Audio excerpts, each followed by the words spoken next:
C'era una volta, anzi domani, c'era una volta, anzi domani, uno scienziato assai distratto che inventava il suo robot.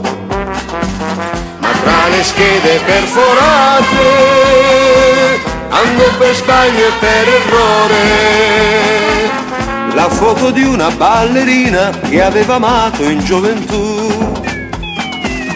E dietro c'era scritto amore, non ti lascerò mai più.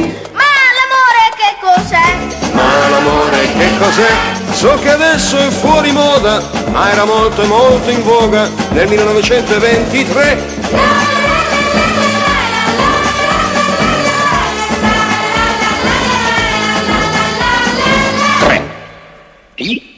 Apostrofo re. E il robot va per la sua strada,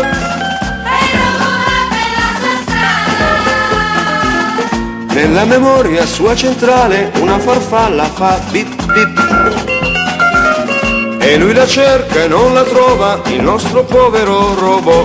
Ma un robot che cosa è? Ma un robot che cosa è? È un motore senza cuore, un insieme di elettroni, di transistor e relè.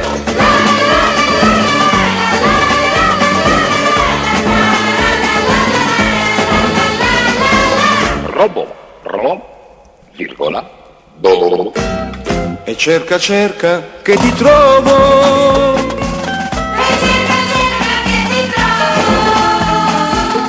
Incontrò la ballerina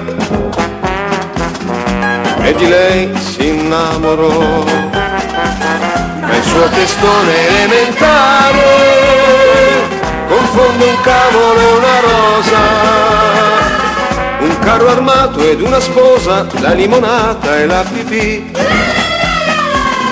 E per la grande confusione un bel giorno fece tilt. Ma che cosa c'entra il film? Ma che cosa c'entra il tilt? A me serve per finire questa storia da 2 lire di farfalle e di robot.